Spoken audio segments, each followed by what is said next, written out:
하나님은 영이시니 예배하는 자가 영과 진리로 예배할지니라.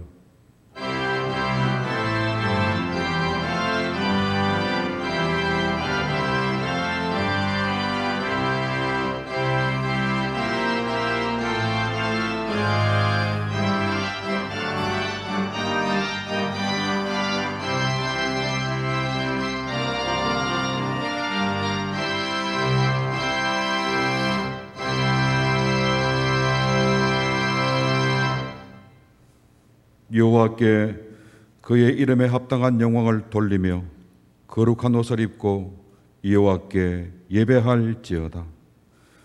은혜로우신 아버지 하나님, 거룩한 성호에 합당한 찬양을 드리며 구별하여 주일 찬양 예배로 나아가오니 우리가 드리는 예배를 기쁨으로 받아 주시옵소서. 간절히 바라옵기는 우리 교회가 하나님의 뜻에 부합된 복된 공동체 되게 하여 주시옵고, 우리는 주 보내심에 순응하고 사명을 다하는 자녀 되게 하여 주시옵소서. 이 예배를 통하여서 우리 인생들이 주의 은혜로 완전히 회복될 수 있도록 은혜를 베풀어 주시옵소서. 우리 주 예수 그리스도 이름으로 간구하옵나이다. 아멘.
하나님 아버지, 영원히 죽을 수밖에 없었던 저희를 주님의 은혜로 구원받게 하시고 거룩한 성일을 맞아 예배 드릴 수 있도록 불러주신 은혜에 감사와 찬양을 드립니다.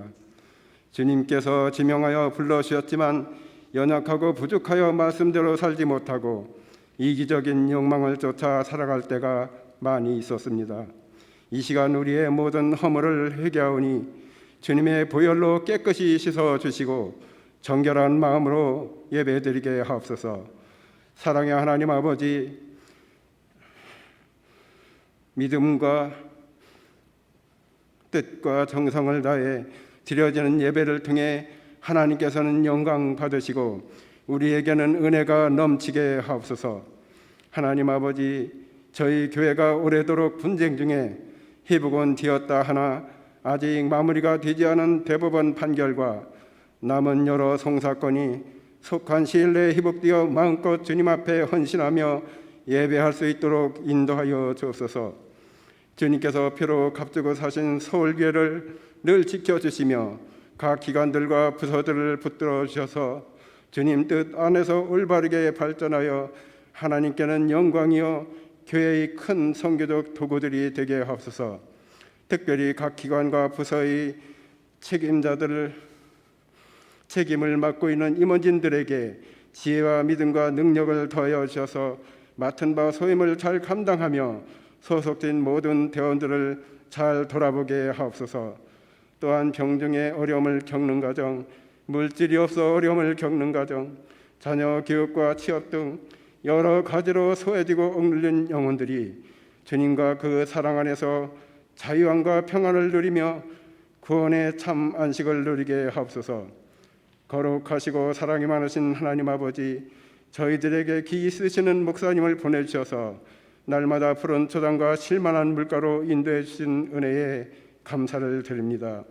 교회의 머리가 되시는 주님, 손다릭 목사님을 주님의 강하신 팔로 붙들어 주시고 능력과 지혜를 더하여 주시며 뜨거운 사랑과 섬김으로 가득 찬 마음을 허락해 주셔서 연약한 양떼들을 돌아보고 나아갈 때 아무런 어려움 없게 하시며 주님께서 맡겨주신 사명을 충분히 감당하게 하옵소서. 그리하여 처음 사랑에 회복되고 감사와 찬양에 회복되어 하나님 앞에 칭찬받는 저희가 되게 하옵소서.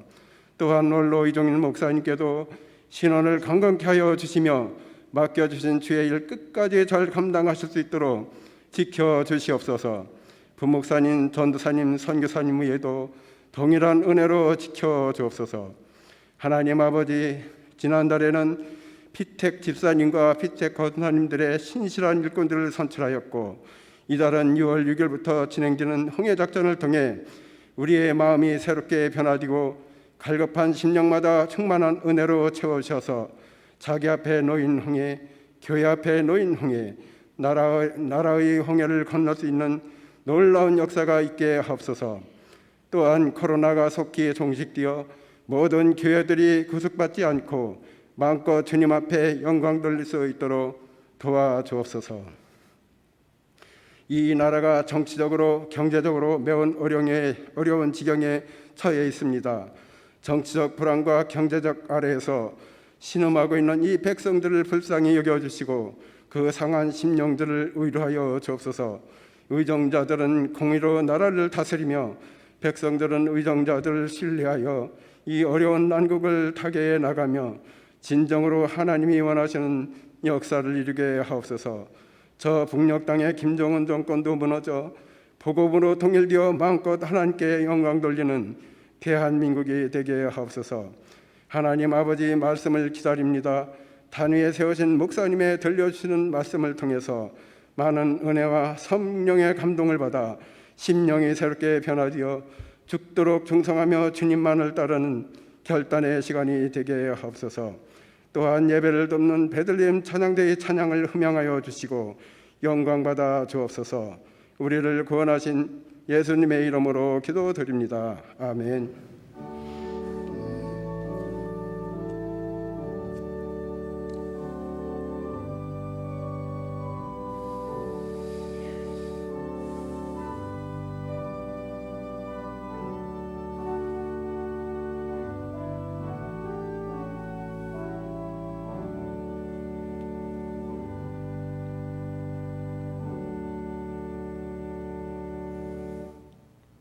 이 시간 우리에게 주시는 하나님 말씀입니다. 여호수아 2장 1절에서 14절까지입니다.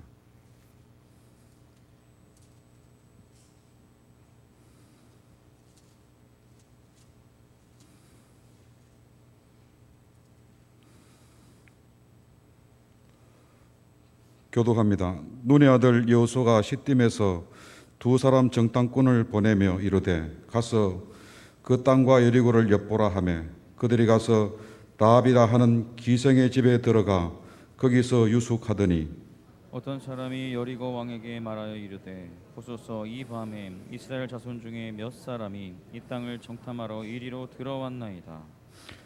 여리고 왕이 라합에게 사람을 보내어 이르되 내게로 와서 내 집에 들어간 그 사람들을 끌어내어라.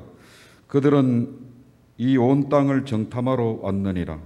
그 여인이 그 두 사람을 이미 숨긴지라 이르되 과연 그 사람들이 내게 왔었으나 그들이 어디에서 왔는지 나는 알지 못하였고 그 사람들이 어두워 성문을 닫을 때쯤 되어 나갔으니 어디로 갔는지 내가 알지 못하나 급히 따라가라. 그리하면 그들을 따라잡으리라 하였으나 그가 이미 그들을 이끌고 지붕에 올라가서 그 지붕에 버려놓은 삼대에 숨겼더라. 그 사람들은 요단 나루터까지 그들을 쫓아갔고 그들을 뒤쫓는 자들이 나가자 곧 성문을 닫았더라. 또 그들이 눕기 전에 라합이 지붕에 올라가서 그들에게 이르러 말하되 여호와께서 이 땅을 너희에게 주신 줄을 내가 아노라. 우리가 너희를 심히 두려워하고 이 땅 주민들이 다 너희 앞에서 간담이 녹나니 이는 너희가 애굽에서 나올 때에 여호와께서 너희 앞에서 홍해물을 마르게 하신 일과 너희가 요단 저쪽에 있는 아모리 사람의 두 왕 시혼과 옥에게 행한 일 곧 그들을 절멸시킨 일을 우리가 들었음이니라. 우리가 듣자 곧 마음이 녹았고 너희로 말미암아 사람이 정신을 잃었나니 너희의 하나님 여호와는 위로는 하늘에서도 아래는 땅에서도 하나님이시니라. 그러므로 이제 청하노니 내가 너희를 선대하였은즉 너희도 내 아버지의 집을 선대하도록 여호와로 내게 맹세하고 내게 증표를 내라. 그리고 나의 부모와 나의 남녀 형제와 그들에게 속한 모든 사람을 살려주어 우리 목숨을 죽음에서 건져내라. 그 사람들이 그에게 이르되 내가 우리의 이 일을 누설하지 아니하면 우리의 목숨으로 너희를 대신할 것이요 여호와께서 우리에게 이 땅을 주실 때에는 인자하고 진실하게 너를 대우하리라. 아멘. 베들레헴 찬양대에서 준비된 찬양으로 영광 올립니다.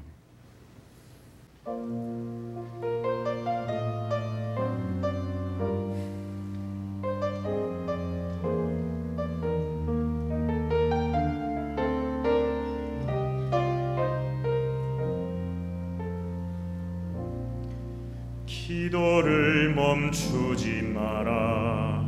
눈앞의 상황이 마음을 눌러도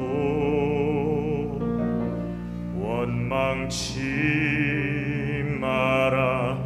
너의 입을 지켜라. 저들은 너의 입을 보고 있다.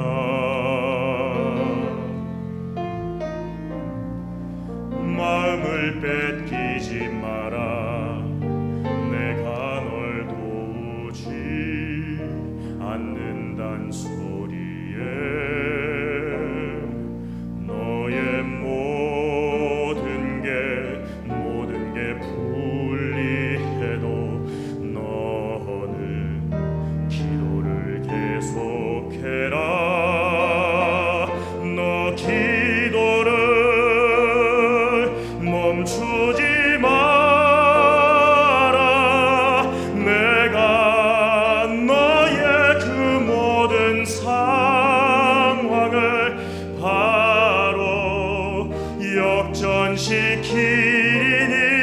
역전시키리니 너 기도를 멈추지 마라. 내가 잠시도 쉬지 않고 모든 걸 지켜보고 있으니 바로 역전되리라.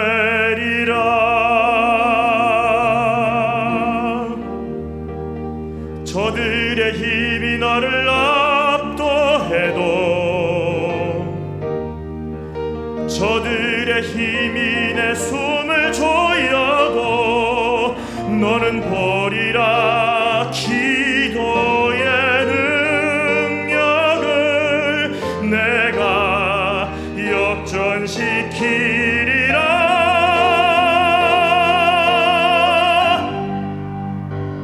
너 기도를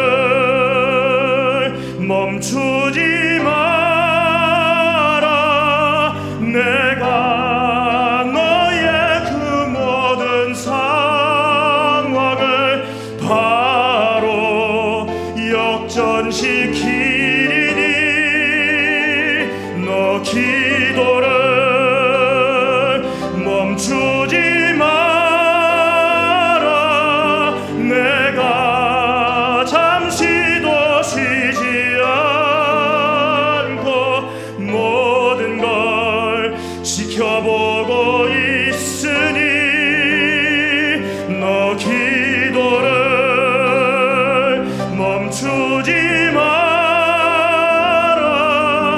내가 잠시도 쉬지 않고 모든 걸 지켜보고 있으니 바로 역전되리라.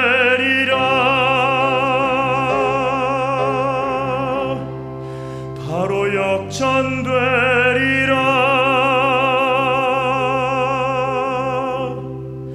이제 역전되리라.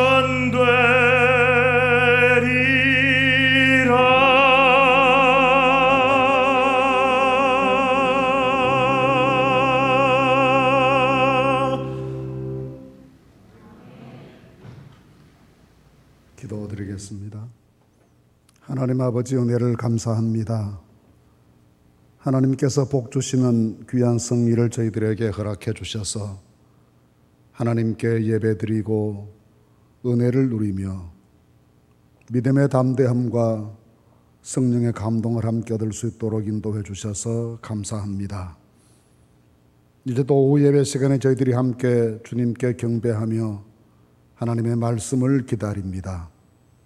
성령께서 친히 강림하시고 각 사람의 심령을 은혜로 감동시켜 주시며 주시는 말씀을 통해 믿음이 더 굳세어지고 말씀으로 무장하고 세상 속에서 믿음으로 살아갈 지혜와 능력을 얻게 하여 주시옵소서. 주님께만 의지합니다. 저희 모두를 다스려 주시고 하나님 친히 맡아 주장하여 주시옵소서. 예수님의 이름으로 기도하옵나이다. 아멘. 예배 시간마다 아주 행복합니다. 특히 이 같이 예배 드리면서 예배 전에 오르간 소리를, 오르간 연주를 들으면서 아주 마음이 행복해집니다. 그리고 우리 예배 때마다 해주시는 솔리스트 여러분들의 찬양을 들으면서도 어쩜 저렇게 잘할까 하는 생각에 부럽기도 하고 은혜롭기도 하고 마음이 아주 즐거워지고 행복해지는 것, 또 찬양하시는 내용 가운데 은혜를 누리는 것, 하나님께서 주신 특별한 은혜요 축복으로 저는 받아들이고 있습니다. 오늘도 너무 감사했습니다. 오늘 읽은 말씀 여호수아 2장 말씀을 읽었습니다. 사실 전체 다 읽어야 하는데 그러지 못하고 14절까지만 읽었습니다. 하나님께서 여호수아에게 더 이상 지체하지 말고 요단강 건너 가나안을 정복해라 하고 명령하셨고, 그 명령하시는 말씀에 따라서 여호수아가 가장 첫 번째 행한 작전이라고 할까요? 또 순종이라고 할까요? 첫 번째 행한 그의 일이 여리고성에 정탐꾼 2사람을 보내는 그런 일입니다. 이 정탐꾼이라고 그러면 여호수아가 아주 선배격인 사람이죠.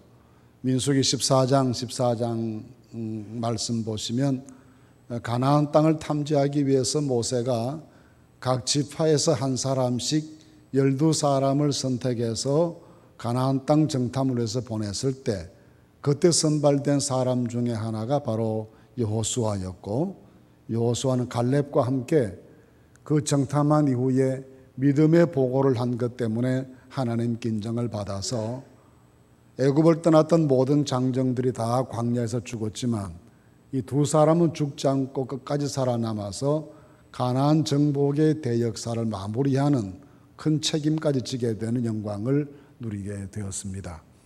정탐이 얼마나 중요하고 정탐한 이후의 보고가 얼마나 중요하다는 것을 누구보다도 여호수아가 뼈저리게 느꼈고 확인했고 그것 때문에 겪었던 40년간 역사의 고충을 잘 알기 때문에 여호수아는 이 일을 신중히 하면서도 신속하게 또 은혜롭게 하기 위해서 모든 조치를 다 취한 것으로 보입니다.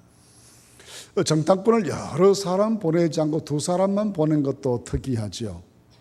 아마도 여러 사람이 같이 움직일 때 그 움직임이 드러나 보여서 발각될 염려가 많다, 그런 의미도 있었을지 모르겠습니다만은 오히려 더 많은 사람이 갔을 때 의견이 분분해지게 되고 그것 때문에 백성들의 마음이 갈라지게 되었던 지난날의 역사를 경험 삼아서 이번에는 정말 신실하고 믿음 있는 두 사람을 선택해서 바로 여리고성의 정탐으로 보내게 됩니다. 이렇게 여리고로 정탐을 보내게 되어서 이루어지는 정탐 과정이 오늘 본문에 나오는 내용인데, 이 과정 속에 정탐꾼 두 사람에 대한 이야기보다는 그 정탐꾼을 맞이하고 숨겨주었던 라합이라는 여성에 대한 이야기가 더 오늘 성경의 주 스토리처럼 그렇게 등장하고 있습니다. 이 부분을 조금 더 이해를 하기 쉽게 하시려면 여리고가 어떤 곳이고 그곳에 살았던 라합이라는 사람이 어떤 사람인지에 대해서 좀 더 미리 생각해 보는 것이 필요할 것이다 봅니다. 여리고라고 하는 곳은 여러 가지로 그 기록을 많이 가지고 있는 도시입니다. 우선 여리고라는 도시 자체가 지중해의 해수면보다도 258m 정도 더 낮은 곳에 있습니다. 세계에서 가장 낮은 곳에 있는 그런 도시이죠. 소위 말하는 요단 계곡, 이 요단 골짜기의 가장 낮은 곳에 위치해 있기 때문에 아마도 그보다 더 낮은 도시는 세계에 없었을 것입니다. 가장 낮은 곳에 위치해 있는 도시였습니다. 또 한 가지 기록이 있다면 이 도시가 처음 생성되게 된 것이 BC 7500년 정도 되었다라고 학자들은 주장합니다. 그러니 가장 오래된 도시 중에 또 하나입니다. 가장 오래된 그런 도시 중에 하나여서 그 당시에 이미 그런 도시 규모를 가진 도시가 그 광야 항복판에 있었다라고는 자체가 매우 신비할 만큼 여리고는 가장 오래된 도시 중에 하나입니다. 또 한 가지 기록이 있다면 지금까지 발굴된 것으로만 보면 가장 오래된 성곽 도시입니다. 이 당시 이스라엘 백성들이 가나안을 향해 들어가려고 노력했던 BC 1300년, 1400년 그 당시에 그 인근 지역은 물론이고 세계 어디에서도 그 당시에 성벽으로 된 도시가 있었다라는 고고하게 발견이 아직은 없습니다. 그래서 가장 오래된 성곽 도시였다, 그렇게 보입니다. 그럼 이곳에 그렇게 지중해 해수면보다 아주 낮은 곳인데도 불구하고 아주 오랜 옛날부터 도시가 만들어지고 그것도 세계에서 가장 먼저 성곽 도시가 만들어져서 발전하게 되었던 그 동기가 어디에 있었을까라고 좀 생각을 해볼 수가 있겠죠. 그래야 이 여리고라는 도시의 성격을 좀 이해할 수가 있으시겠죠. 여리고는 북쪽 갈릴리에서부터 사해로 내려가는 거의 사해 인근에 접해 있었던 그런 지역입니다. 그리고 여리고에서부터 가나안 땅의 중부 지역으로 들어가는 길이 펼쳐져 있습니다. 그러니 예수님께서도 항상 예루살렘으로 가실 때 갈릴리에서부터 출발하셔서 여리고로 오셔서 여리고에서 예루살렘으로 올라가는 이 길을 늘 선택하셨습니다. 그래서 생긴 사건들도 많죠. 여리고의 세리장 삭개오를 구원하시는 사건이나 또 앞 못 보는 사람이었던 바디메오를 고쳐주신 사건이나 이런 사건들이 다 이 여리고에서 있었던 사건인 것을 보면 예수님께서 예루살렘을 오가실 때마다 이 여리고를 지나서 우리로 말하면 삼거리와 같은 곳인데 이곳에서 예루살렘을 올라가는 그런 길을 선택하셔서 예루살렘 여행을 자주 하신 것으로 보여집니다. 이렇게 보면 여리고는 여러 가지 면에서 매우 중요하죠. 오래된 도시였기 때문에 뭔가 그 중요성이 있었다고 봅니다. 그리고 신명기 말씀에 의하면 신명기 말씀 가운데 보면 여리고를 설명하면서 이 여리고가 종려의 성읍이었다. 이 모세가 마지막으로 남긴 말이죠. 종려의 성읍이었다. 종려나무가 많은 그런 곳이었다고 말해서 이곳이 오래전부터 형성되었던 오아시스 가운데 하나였다라는 것을 알 수가 있습니다. 고대로부터 여리고는 농사가 잘 되기로 유명했습니다. 그만큼 수자원이 풍부했기 때문이죠. 요단강이 직선으로 하면 여리고에서 약 10km 정도밖에 떨어져 있지 않습니다.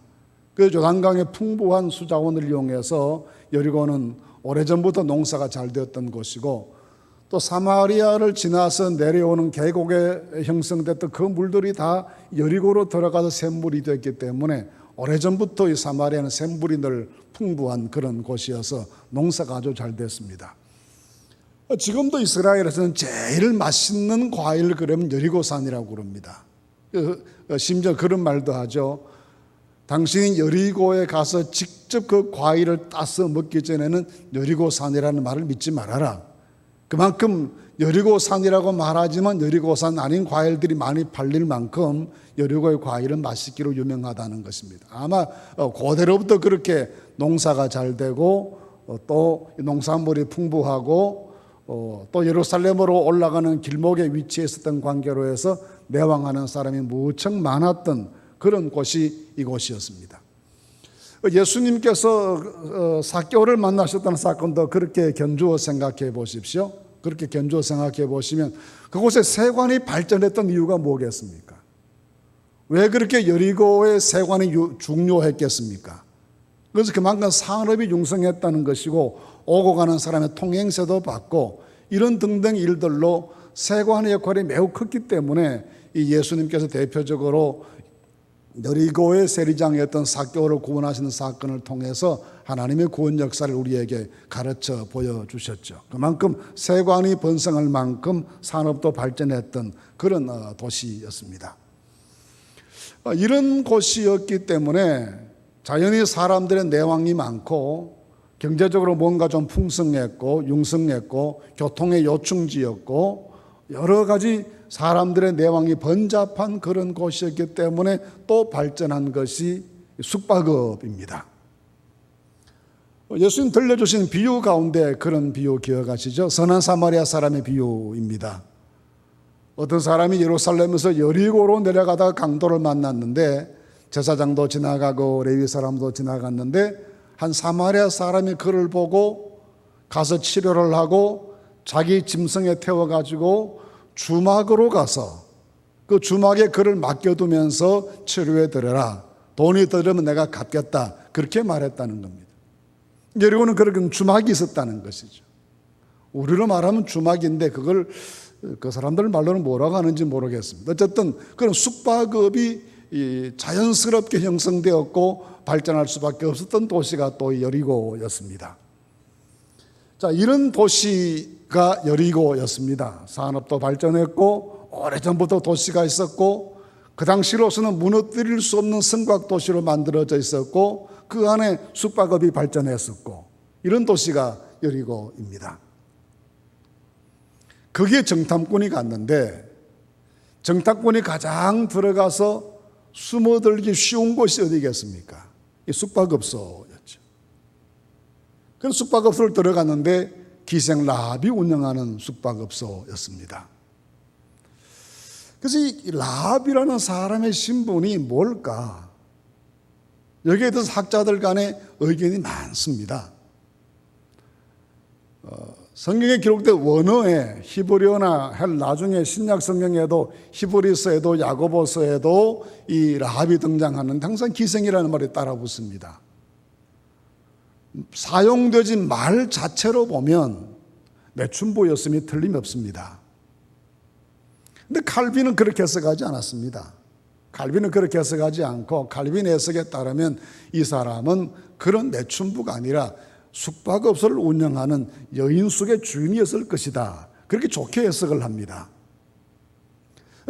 그의 진짜 신분이 무엇이었던지 간에 그게 아주 결정적인 중요한 변수는 아니겠지만 어쨌든 선한 일에 종사하고 다른 사람의 존경받을 만한 일을 하고 건강한 직업을 가진 그런 사람은 아니었다. 최소한 그런 사람은 아니었다는 것이 우리가 라합의 이야기를 보면서 느끼게 되는 것입니다. 그래서 이 라합과 정탐꾼들이 만나게 되는 것은 이런 숙박업소에 관계했던 이러저러한 일들로 그 집에 들어가게 되었고, 그래서 그를 만나게 되는데 다행스럽고 감사하게도 이 라합이 적극적으로 이 두 정탐꾼을 숨겨주는 역할을 하게 됩니다. 옥상으로 피하게 하고 또 그들을 찾는 군인들이 찾아왔을 때는 금방 왔다가 나갔으니까 빨리 따라가면 잡을 수 있을 것이다 하고 요단강 쪽으로 따라가라고 그렇게 가르치고, 그리고는 옥상에 올라가서 두 정탐꾼들과 대화를 나눕니다. 내가 다 압니다. 하나님께서 홍해를 건너게 하신 일, 광야를 지나오게 하신 일, 이 인간에 있었던 이 바산왕 5개 세력 등등을 진압하고 여기까지 당신들이 오게 된 과정, 이 모든 것들이 다 하나님이 하신 것인 줄 잘 압니다. 우리는 그 하나님이 그렇게 하셨다는 말을 듣고 여리고성 안에 산 우리 모두가 다 간담이 녹아내렸습니다. 하나님께서 틀림없이 이 땅, 이 모든 성을 당신들에게 주실 것을 우리는 믿습니다. 그러니 한 가지 약속을 해 주십시오. 이 땅을 점령하게 될 때 내가 여러분들을 보호해 주었던 것처럼 여러분들도 나와 내 가족을 구원해 주십시오 라고 요청을 하지요. 그 요청을 듣고 정탐꾼들이 약속을 합니다. 하나님 살아계신 것을 두고 맹세하는데 이렇게 하면 우리가 이 땅을 점령하게 될 때 당신과 가족들을 다 살려드리겠습니다 하고 약속을 하고 사흘 동안 산속에 들어가 숨어 있다가 강을 건너서 여호수아에게로 가서 마지막 보고를 하게 되는데, 그 마지막 보고가 이 라합이 일러준 대로 보고를 합니다. 우리가 가보니까 그 사람들의 간담이 다 녹아내렸습니다. 이미 하나님께서 우리를 그 땅을 우리에게 주신 것과 마찬가지입니다. 이제 들어가시면 됩니다 하고 매우 훌륭한 보고를 하게 된다는 내용이 오늘 말씀의 줄거리입니다. 우리는 이 말씀 속에서 좀 전에 말씀드린 것처럼 정탐꾼의 이야기보다 라합의 이야기가 더 등장하는데, 라합의 이야기를 살펴보면서 희한하게도 어떻게 그런 믿음을 가질 수 있었을까라는 점을 발견하게 됩니다. 믿음 있는 사람인 거예요. 어디에서 그 믿음을 배웠는지는 잘 모릅니다. 어떻게 그 믿음을 가지게 되었을지, 그런 신앙적인 발견을 하게 되었는지에 대해서는 신비할 따름이지만, 한 가지 유추해 볼 수 있는 것은 이루어져 가고 진행되어 가는 역사의 과정을 살펴보면서 그 진행되는 역사의 과정 속에서 전지전능하신 하나님이 아니시면 하실 수 없는 일이 이루어지는 것을 보고 이 이스라엘의 하나님이 참 하나님이시다라는 것을 발견하게 되었을 것이다라는 겁니다. 우리는 하나님을 알게 되는 것에 대해서 하나님께서 당신 자신을 스스로 드러내셔서 우리에게 보여주셔야 우리가 하나님을 알 수가 있지, 사람이 연구하고 생각하고 궁리한다고 해서 하나님을 바르게 아는 것은 아니라고 믿습니다. 그래서 하나님께서 자신을 가르쳐 자신을 스스로 우리에게 드러내 보여주시는 그 일들을 가르쳐 우리가 하나님의 계시라고 그러잖아요. 하나님이 계시하셨다.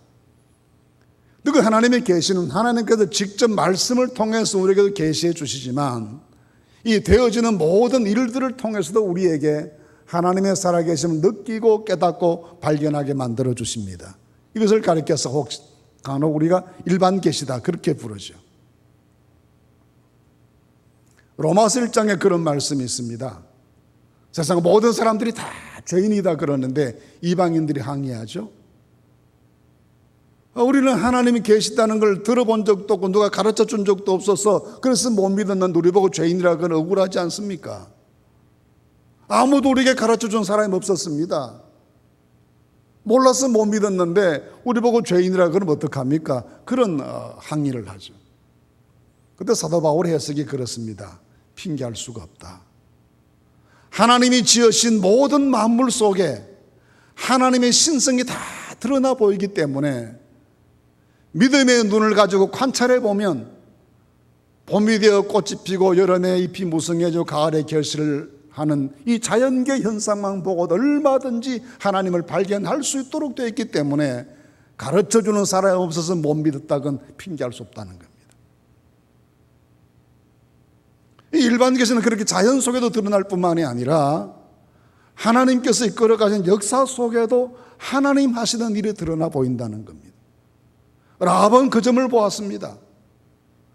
노예 백성들에게 불과했던 이스라엘 사람들이 들려오는 소문에 홍해가 갈라지는 기적을 통해서 애굽을 탈출했단다. 광야에서 마실 것 먹을 것 없을 때 하나님께서 복을 주셔서 만나를 주시고 반석의 샘물 주셔서 매출하게 주셔서 40년 동안 살아낸 광야에서 굶어 죽지 않고 살아남았단다. 수많은 이방 민족들이 그들의 갈 길을 막았지만 아무도 그 갈 길을 제어할 수가 없었다. 이런 모든 과정들을 볼 때 이건 전지전능하신 하나님이 아니시면 하실 수 없는 일로 그는 보았습니다. 그래서 그 모든 소식을 듣고 하나님 알게 되었다. 그렇게 고백합니다. 둘째로 그가 하시는 일은 하나님이 하시는 일이기 때문에 도저히 사람들이 저항할 수 없더라는 겁니다. 그래서 하는 말이 우리가 다 간담이 녹았다고 그럽니다. 간담이 녹았다. 마음들이 다 녹아내렸고 우리 여리고성에 사는 모든 사람 정신을 잃을 만큼 되었다. 하나님 하시는 일을 어떻게 할 수가 없다는 겁니다.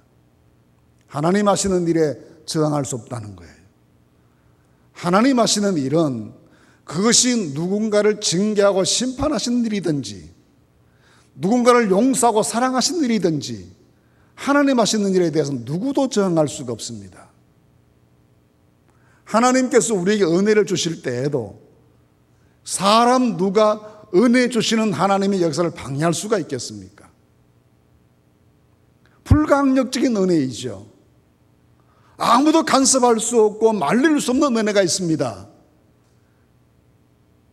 우리가 다 생각이 부족하고 고집이 있고 세상에 심취해 있고 땅의 것을 좋아하고 육신의 정욕에 매여 있지만 우리 마음속에 생명의 불꽃이라고는 단 1%도 남아있는 완전히 죽은 영혼을 가진 사람들이었지만 구원받게 된 것이 다 무엇입니까? 저항할 수 없는, 거절할 수 없는 하나님의 강권적인 은혜가 있어서 우리가 다 구원받고 하나님의 사람 된 것입니다. 모든 것이 하나님의 저항받지 않는 은혜와 능력의 결과이지요. 참으로 신비하게도 이 라합이라는 여성이 그걸 깨달은 겁니다. 하나님 하시는 일은 누구도 제어할 수가 없다. 말릴 수 없고 방해할 수 없고 그래서 우리는 모두는 다 그 하나님의 역사 앞에서 마음이 녹아내리고 정신을 잃을 지경이다라고 말합니다. 간섭받지 않으시는 하나님의 온전하신 역사를 보고 있는 것입니다. 세 번째 그는 하나님의 편재성을 이해하는 놀라운 모습을 보입니다. 하나님의 속성을 이해하는 것이죠. 우리 예전에 어렸을 때 주일학교 다닐 때 교회에서 예배를 드리면 장로님들이 기도하시면서 어려운 문자들을 많이 사용하셨습니다. 무소부재하시고 무소부지하시고 무소분응하신 하나님. 그들 그 말이 무슨 말인지 모르면서 좋은 말로만 이해를 했죠. 어디나 계시고 무엇이나 아시고 능치 못할 것이 없으신 그 하나님입니다. 근데 라합이 오늘 본문에서 뭐라고 말하는가 하면 11절 말씀 끝에 보시면 너희의 하나님 여호와는 위로는 하늘에서도 아래로는 땅에서도 하나님이시다. 이방인 여인인데 놀랍게도 이스라엘의 하나님은 하늘에서도 하나님이시고 땅에서도 하나님이시다. 천지의 모든 것을 주관하시는 분이시다. 하늘에 계시는가 했더니 땅에도 계신다. 영광 중에 계시는가 했더니 이 누천 세상 속에도 계시는 임마누엘의 하나님이시다. 이 놀라운 믿음을 발견하게 됩니다. 이런 믿음을 가진 것 참 신기한 하나님의 역사이죠. 네 번째는 결국 하나님의 뜻이 이루어질 것을 믿습니다. 이 땅을 다 이스라엘 사람들이 차지하게 될 것이기 때문에 그때 우리를 살려주고 구원해 달라고 하는 이야기는 하나님께서 이스라엘에게 이 땅을 주실 것이라 약속하신 그 말씀대로 될 것을 믿는 거예요. 하나님 뜻대로 될 것을 믿는 거예요. 어떻게 보면 비천한 사람에 불과했지만 이방인이요 옳지 못한 직업에 종사하는 그런 사람이라고 기록되어 있지만 그럼에도 불구하고 세상 돌아가는 일을 보고 하나님 살아계신 것을 깨닫고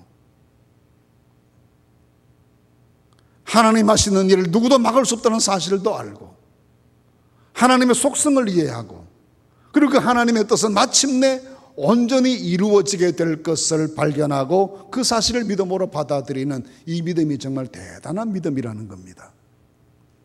그 믿음 때문에 하나님의 뜻이 완전히 이루어질 줄 믿는 그 믿음 때문에 부탁합니다.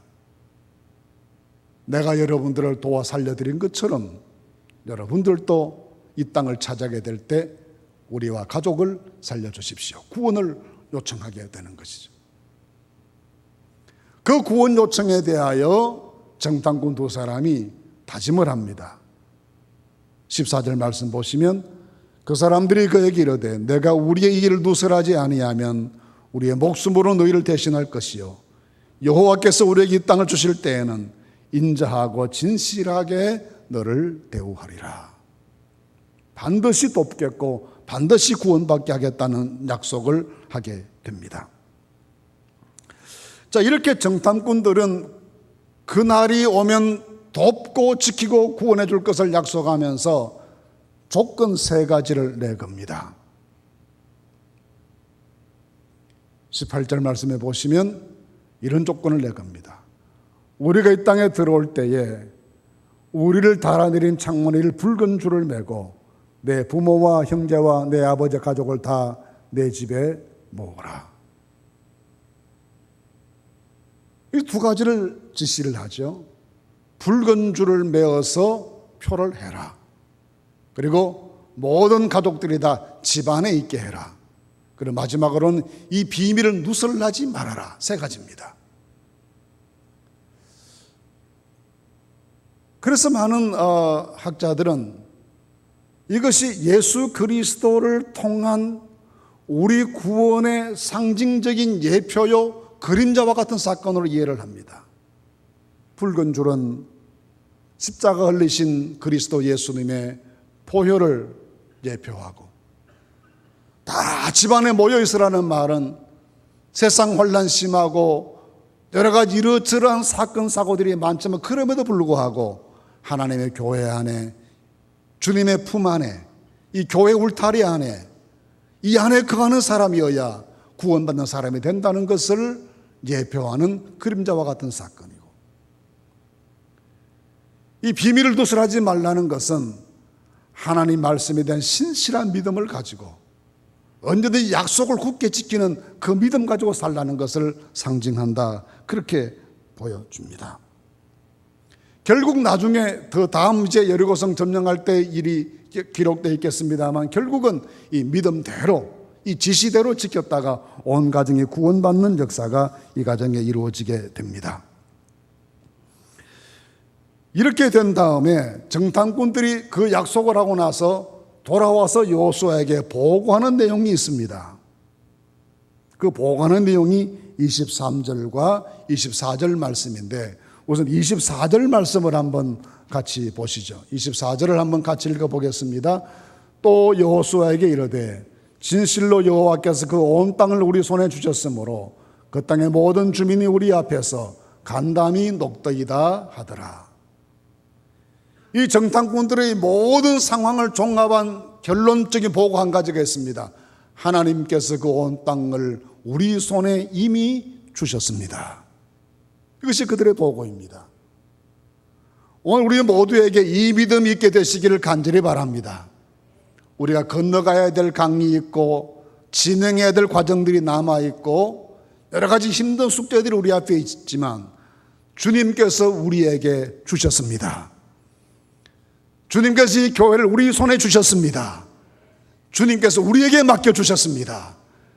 이 믿음에 굳게 서실 수 있기를 바랍니다. 이 정탐꾼들은 정탐만 하고 돌아와가지고요, 전쟁하지 하지 않았습니다. 한 번도 그쪽 군대와 부딪혀서 실험해 본 적이 없습니다. 정탐만 하고 돌아왔습니다. 그러고 하는 말입니다. 하나님이 주셨습니다. 이 얼마나 멋진 믿음입니까? 하나님이 주셨습니다. 그 믿음이 없었던 것 때문에 40년을 광야에서 방황했지 않습니까? 처음 정탐 갔을 때 민수기 13장 14장에 돌아온 다음에 정탐하고 돌아온 다음에 하나님이 주셨습니다. 그렇게 12사람이 보고했다면 얼마나 좋았겠습니까? 그 믿음이 없었던 것 때문에 40년 고생했는데 그 40년 고생 끝에 다져진 믿음으로 여리고성을 점령하고 난 다음에는, 여리고성을 탐정하고 난 다음에는 보고하기를 하나님이 주셨습니다. 이미 주셨습니다. 이 믿음입니다. 이미 주신 줄로 믿으시기를 바랍니다. 이미 회복된 줄로 믿으시기를 바랍니다. 하나님이 주셨습니다. 이 믿음 가운데 그들이 좋은 보고를 하게 됐습니다. 자, 그럼 우리는 이 사건을 통해서, 정탐 사건을 통해서 주시는 몇 가지 교훈을 좀 생각해 보십시다. 첫째는 하나님께서 예나 지금이나 믿음의 사람을 통해서 일하신다는 겁니다. 라합 이방인이죠. 하나님께 대해서 배워본 적이 없는 사람 아니에요. 그런데 직업도 그렇습니다. 그래서 히브리서 11장 31절에 라합을 설명하면서 믿음으로 기생 라합은 정탐꾼을 평안히 영접했다. 믿음의 사람이라고 평가합니다.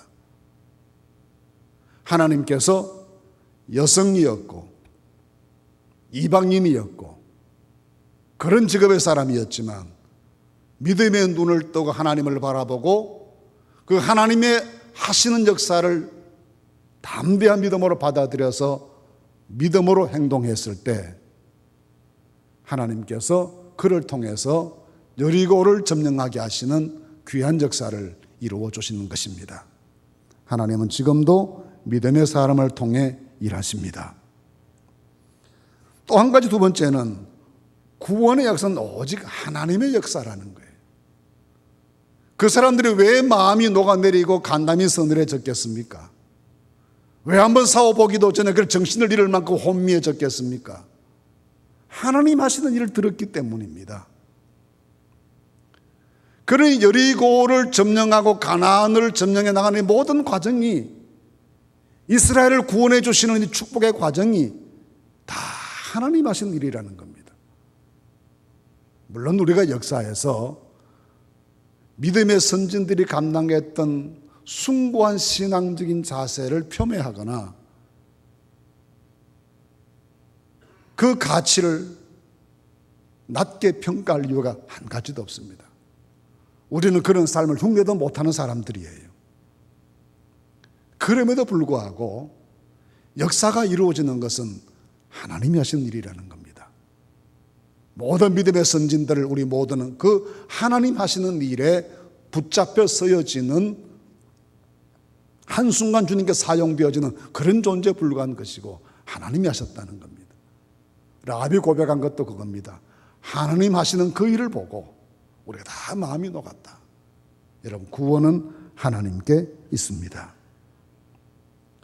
셋째는 가나안 정복 전쟁을 어떻게 해야 될지 원리를 가르쳐 주셨다는 겁니다.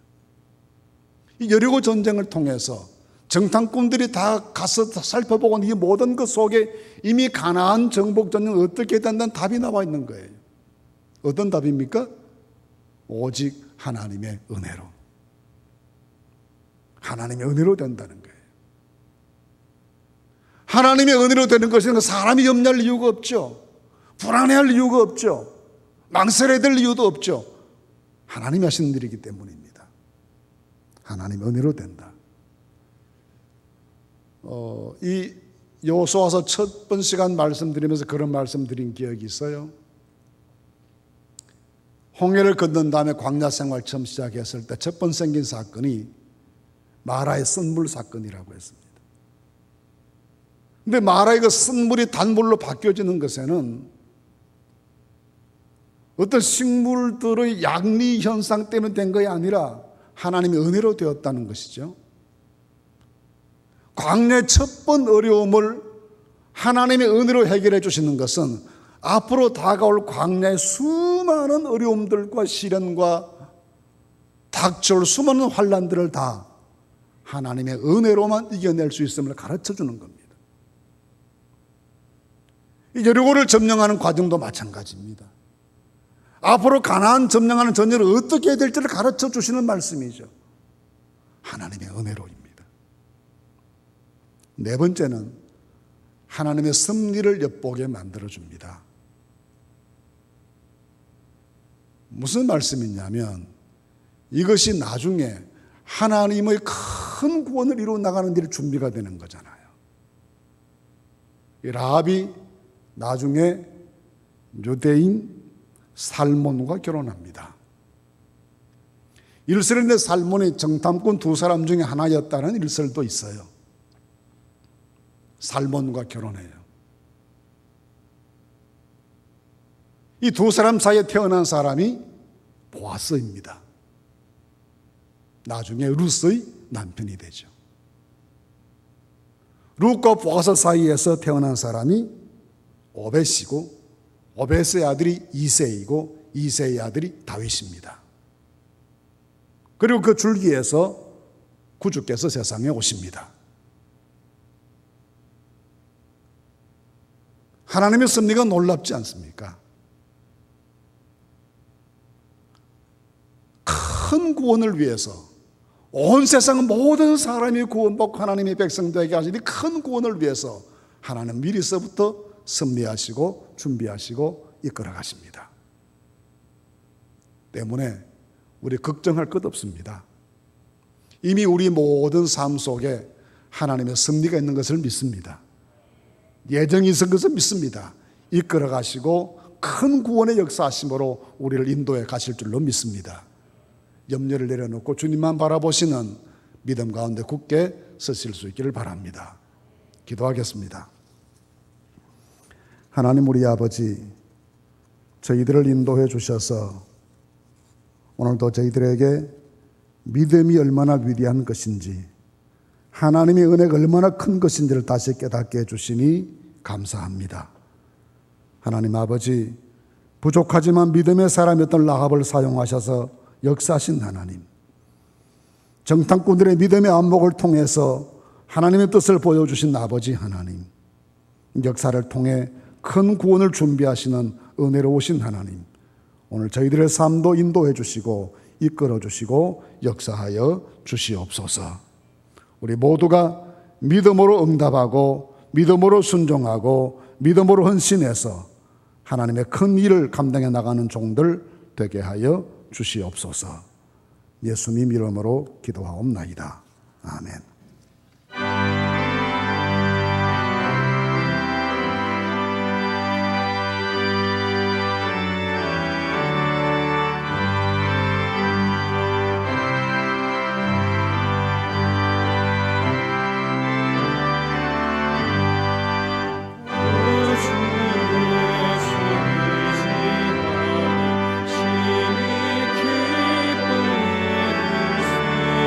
영생을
이제는 우리 구주 예수 그리스도의 은혜와 하나님 우리 아버지의 그 크신 사랑과 성령의 교통하심이 오직 믿음으로 주님께 나아가 믿음으로 헌신하는 성도가 되어 하나님의 큰 역사에 동참할 것을 다짐하는 모든 성도들 머리 위에 저들의 가정과 일터와 자녀들의 삶과 우리 교회의 앞날 위에 이제로부터 항상 함께 하시옵기를 간절히 축원하옵나이다. 아멘.